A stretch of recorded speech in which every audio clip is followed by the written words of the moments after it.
Assalamualaikum warahmatullahi wabarakatuh.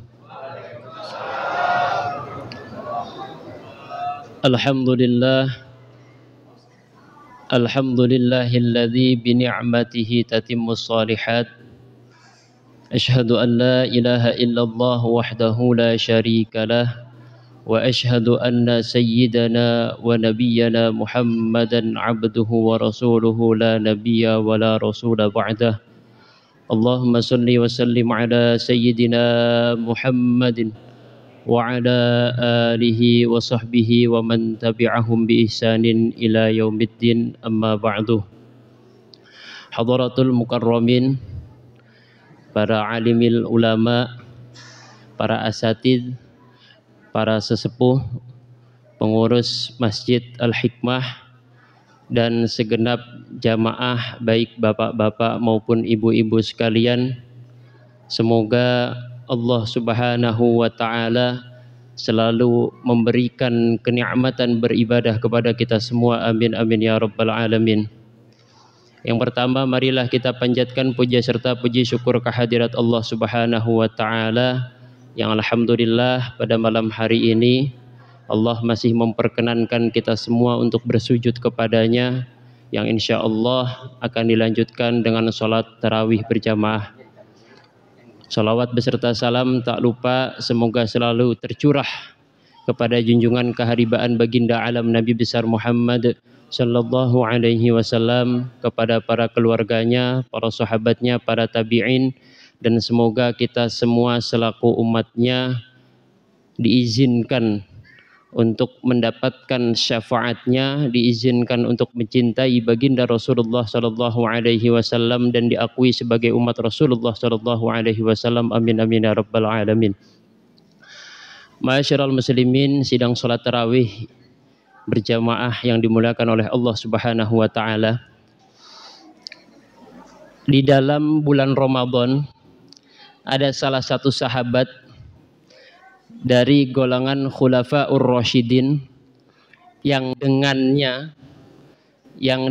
beliaulah ada dua daripada syariat yang berubah. Yang pertama adalah syariat tentang puasa itu sendiri, dan yang kedua adalah kaifiyah di dalam pelaksanaan sholat tarawih. Saya sampaikan hal ini karena masjid ini merupakan salah satu masjid yang menjalankan 23 rakaat. Kaifiyat di dalam puasa dan kaifiyat di dalam sholat tarawih itu berubah, sebab salah satunya adalah daripada riwayah Umar ibn Khattab. Di dalam tafsir Al-Munir, atau biasa orang menyebutnya dengan Marah Labid, diceritakan, yang juga diceritakan tidak hanya di dalam kitab tafsir Al-Munir, diceritakan juga di dalam kitab tafsir At-Tabari, juga diceritakan di dalam kitab tafsir Ibnu Katsir, sehingga fa insyaallah riwayatnya sangat kuat. Pada periode awal turunnya perintah dari puasa itu sendiri, puasa itu dilakukan awalnya adalah dua ketentuannya. Kalau tidak sebab karena telah melaksanakan sholat isya, atau sebab karena tidurnya daripada kaum muslimin itu sendiri.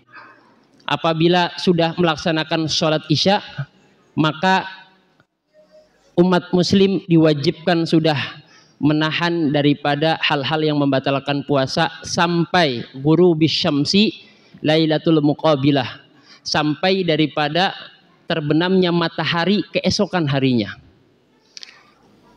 Kalau andaikan dijalankannya dari pukul 8 malam, berarti kurang lebih itu ada 22 jam melaksanakan puasa. Kalau tidak karena sholat isya, berarti sebabnya karena ketiduran. Apabila karena tertidur, nah maka puasa itu secara otomatis sudah berlangsung. Sehingga dari situ ada dua riwayah. Riwayah yang pertama datang daripada Sayyidina Umar bin Khattab. Sayyidina Umar bin Khattab pada malam hari setelah melaksanakan sholat Isya, Sayyidina Umar bin Khattab mengumpuli daripada istrinya. Ia berkumpul daripada istrinya, dan Sayyidina Umar bin Khattab merasa sangat berdosa kepada Allah Subhanahu wa taala karena ia telah melakukan hal yang diharamkan ketika berpuasa.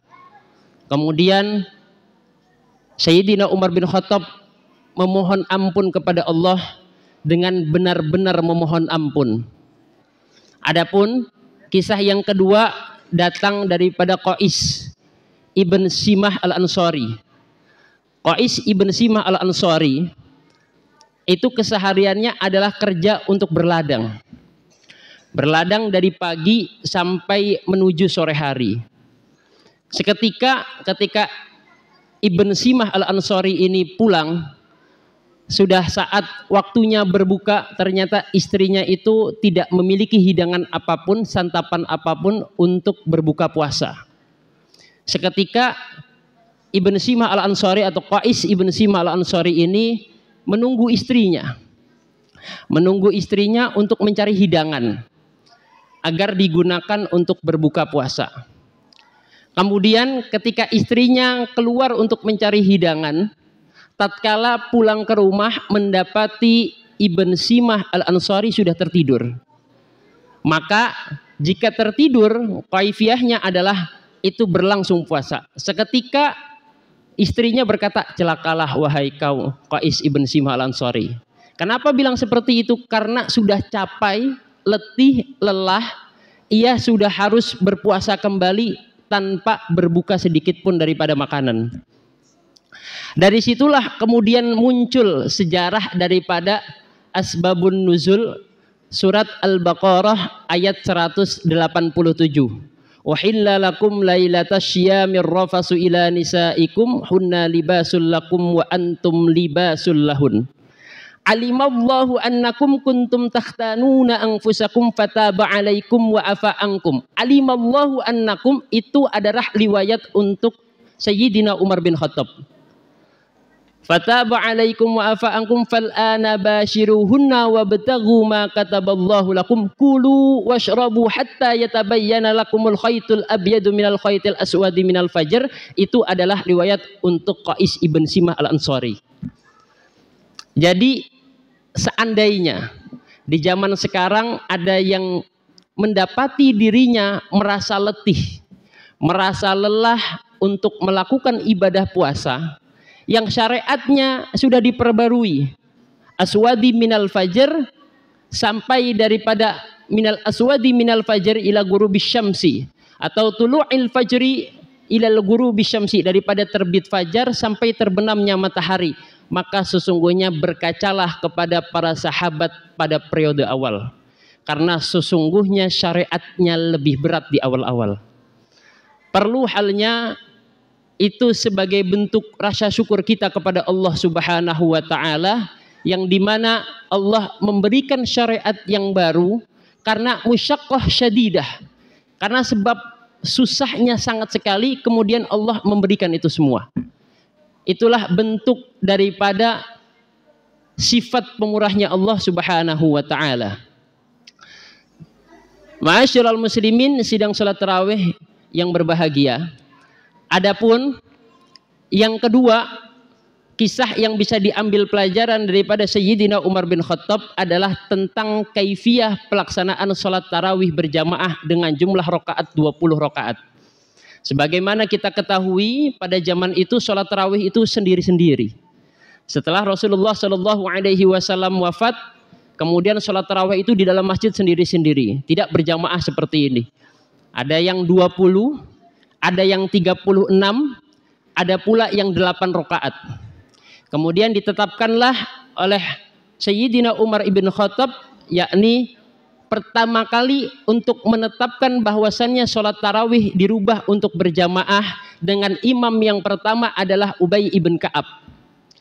Dan pada saat itu sholat tarawih pertama dan selanjutnya maka digelar berjamaah dengan jumlah rakaat 20 rakaat.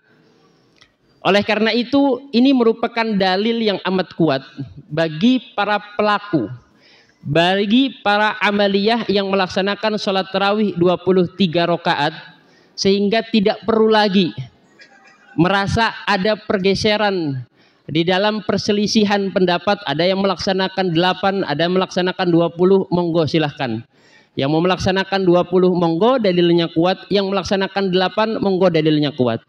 Kemudian ketika ada yang bilang bid'ah, bahwa ini bid'ah, Rasulullah tidak melaksanakan 20. Kemudian maka kita kutip daripada hadis Rasulullah sallallahu alaihi wasallam, "Alaikum bisunnati wa alaikum bisunnati khulafair rasyidin al-mahdiyyin."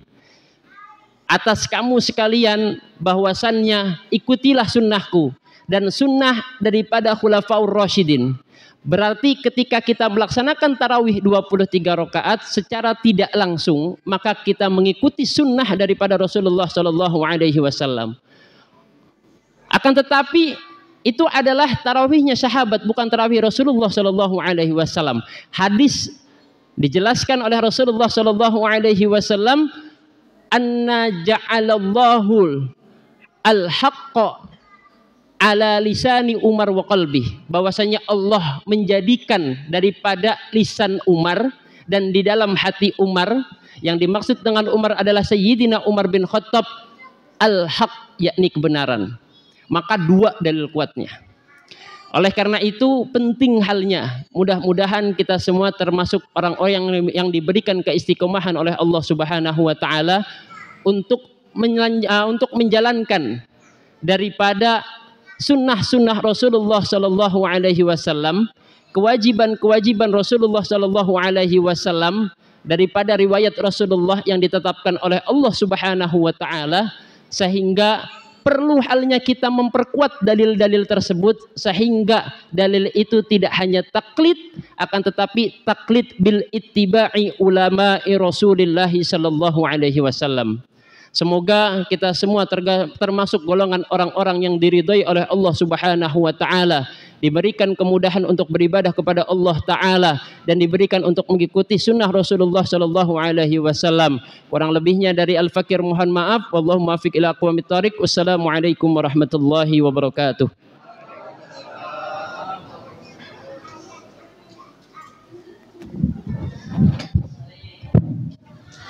La ilaha illallah wahdahu la syarika